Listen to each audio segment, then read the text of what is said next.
Kedves érdeklődők, videós kiadványunk 5. részét láthatjátok, melyben szeretném bemutatni az IP150-es modul firmware frissítésének folyamatát.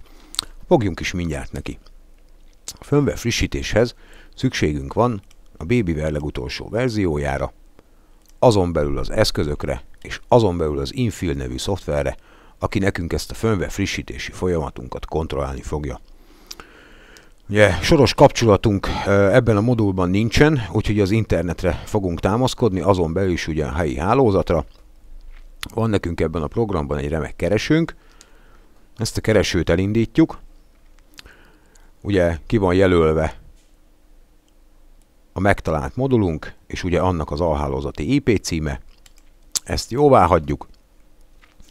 Ugye IP password kisbetűvel paradox, ezt nem változtatjuk, úgyhogy se a modulban nem változtattuk, se itt nem kell megváltoztatni, akkor itt most gyakorlatilag csinálunk egy kapcsolódást. Kapcsolódás folyamán van egy log folyamat, ezen szépen a program végigmegy.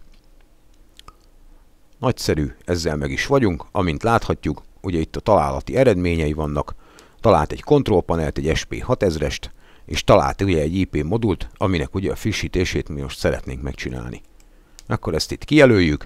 Azt láthatjuk, hogy ugye jelen pillanatban egy 1.3-as firmware verzióval rendelkezik. És ugye mi már korábban csináltunk ezen a gépen firmware frissítést, mi tudjuk, hogy az 1.34-es a legutolsó verzió, de ha ez még esetleg nem történt volna meg, akkor ugye a paradox.com-ról a program le tudja nekünk tölteni az aktuális modul legutolsó firmware verzióit.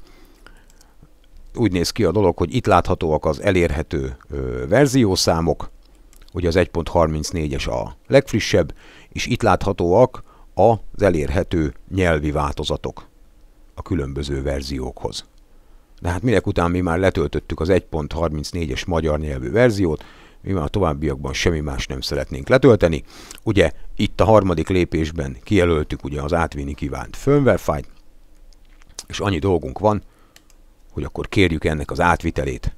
A folyamatjelző azt mutatja, ugye, hogy a kapcsolódásnak a végére ért, a törlésfázisban vagyunk pillanatnyilag, tehát amikor a régi firmware törlésre kerül,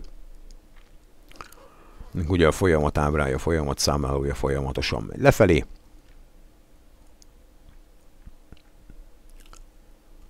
Jó, és megkezdődik gyakorlatilag a firmware-nek az átvitele. Közben egy keveset ugrottunk az időben. A folyamat lassan a végére ér. Ugye amint ő ezzel elkészül, ugye érvényesíti a frissen feltöltött firmware-t. Addig annyit jegyeznék meg, hogy nem csak az IP modult lehet frissíteni ugye az alhálózaton keresztül, hanem a rajta található központot is természetesen. Ugye azt mutatja nekünk, hogy az átvitel befejeződött. Erre nyomunk egy okét. Ő újra kapcsolódik mind a központhoz, mind az IP modulhoz. És akkor láthatjuk, hogy az IP150-es modul mostantól kezdve a legutolsó 1.34-es firmware verzióval rendelkezik. Ahhoz, hogy megbizonyosodjunk arról, hogy a modulunk a firmware frissítés után ugye működőképes, itt ugye a kapcsolatot megszakítjuk, a programot bezárjuk, elindítjuk az IP locate exit, ugye a megtalált IP címen 2-t kattintva, megnyílik a böngésző, megtaláljuk ugye a modult, központ felhasználókód 1234, modul jelszó kisbetűvel paradox, ugye belépünk a modulba, betölti az alapadatokat,